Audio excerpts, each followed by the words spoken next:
Well, I'm sure what you read only reflects the philosophy, the motivation that is driving this project. And as I indicated much earlier, this thing was, the focus is really football administration, the corruption and all those things that come with it. It is in the course of the investigative project that some influence peddling appeared from somewhere and then began to take a certain political twist.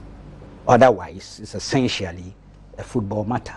Referees, football administrators, players, and those connected associations and the rest of what they do to football in terms of its integrity. Okay. And you will notice that all along I resisted, I restrained from mentioning names. Right. I kept on talking of football administrators, referees, and things. That doesn't identify anybody. Right. Now, unfortunately, or fortunately, a name has been mentioned. So it appears we've all shifted the focus onto a personality. And there are reasons for that. You talked of confidentiality and all the rest. Sometimes, and because I'm a journalist, I have a policy, I hardly do peer review of my colleagues or what is reported, because I myself am problematic when it comes to this work. I've caused a lot of trouble and damage all over the place before. Yes, I'm normal, I'm a human. See, when I expressed, and if you plead, I would want to clarify those things quickly. Yes, go ahead. When I expressed my disappointment at the press conference that was held by the Deputy Chief of Staff, obviously in the name of the President or Presidency, at the same time, I made the point that I understood why that had happened. But it appears that the focus was on my expression of disappointment. Also, I realized that because I used the word confidentiality agreement, some legal senses were triggered in terms of what kind of an agreement was that. I've subsequently clarified that what I was talking about was a gentleman's agreement, an understanding which had no legal effect or binding on anybody. Again, the important point is this: my disappointment was rooted seriously in the fact that I did not have prior notice of the press conference. Because if I had had the prior notice, I would then have communicated it to Anas and the Tiger Eye that, look, this is what is going to happen. The understanding that we reached with the president no longer holds for so and so reasons. And Anas and the Tiger Eye would also have communicated it to the BBC, their partners in this project, that this is what has happened. Even if it's a 30 minutes notice, it would be okay. But unfortunately, because I didn't have prior notice, I heard on Joy. It was on Joy News, top story, that I heard the first flash. So I had to make calls, and I was told that, oh, this is what has happened. And the reasons were given.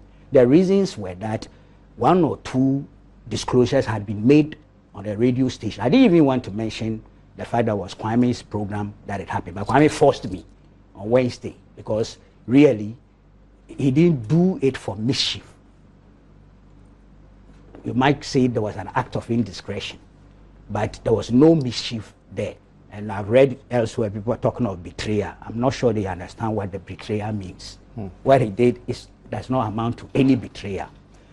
But I understood why the president, who had agreed with us that after watching the thing and giving his reaction, which is also part of the documentary, because it was part of the investigations, that look here, a day or two before the thing is shown, the presidency will be entitled to make a statement. And in the video, you see the president himself indicating that this matter ought to be given to the appropriate authorities for investigations. So that's the situation. Unfortunately, the matter is now out there. Mr. Kwesi Nyantakyi has been mentioned, first by the Deputy Chief of Staff, based on what the report, and the president has subsequently reported the matter to the police. So there's a focus there. Anas is prepared to collaborate and cooperate with the police. Indeed, there's been an informal interaction already. The investigators have seen the material that the president saw. And please note, the president saw not more than 5 minutes, because that's what concerns him. That whole investigation, which has been going on for the last 2 years, is over 10 hours of material, which will be put out. Not all, because nobody can go and sit in a place and watch 10-hour video. So this is the situation. The focus now is on the president's report and the police investigations. Tiger Iron and us are prepared to cooperate. As I indicated, there was an informal interaction 3 or 4 days ago. The investigators had the opportunity to watch. Subsequently, a package is going to be made available to them, and us is prepared to write a statement. And this is not the first time. Many of his investigations that attracted the attention of the state security agencies or the appropriate agencies, he collaborated. Indeed, there are cases in court that he went as a witness, and I'm sure you know about it, some of which ended in successful prosecution. And some also failed. Yes.